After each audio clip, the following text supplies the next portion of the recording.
O suicídio é um fenômeno amplamente estudado por cientistas com o intuito de compreendê-lo, o que ajuda no aperfeiçoamento do manejo para impedir sua execução.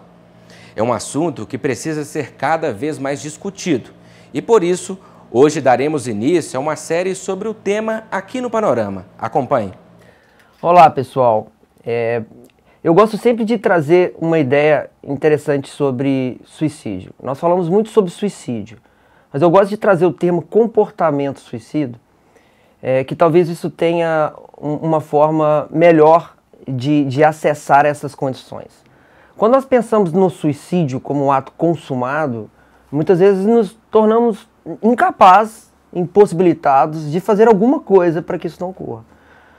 Quando entendemos o comportamento suicida, e aí a gente trazendo alguns autores, algumas revisões de literatura, a gente vê esse conceito de comportamento suicida, nós temos um aspecto mais amplo sobre essas condições. O que a gente chama de comportamento suicida?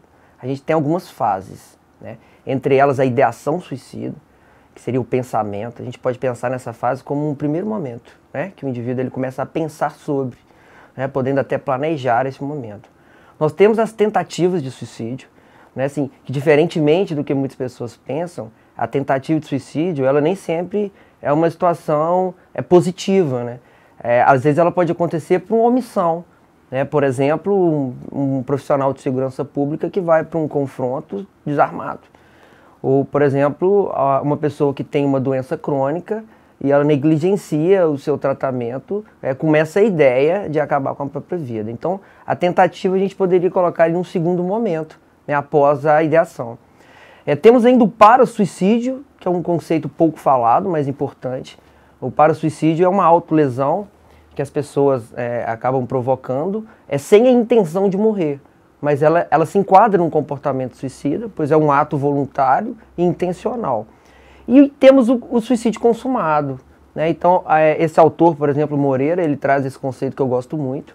E quando a gente começa a pensar um pouco mais no comportamento suicida, nós temos também uma oportunidade maior de pensar nesse processo, de intervir, né? De pensar em prevenções, de qualificar a escuta. Então eu deixo aqui essa ideia, essa reflexão, para que a gente possa mais pensar, né, nesse comportamento como uma forma de manifestação, de processo, e não somente no suicídio como uma causa inevitável, uma causa fatal.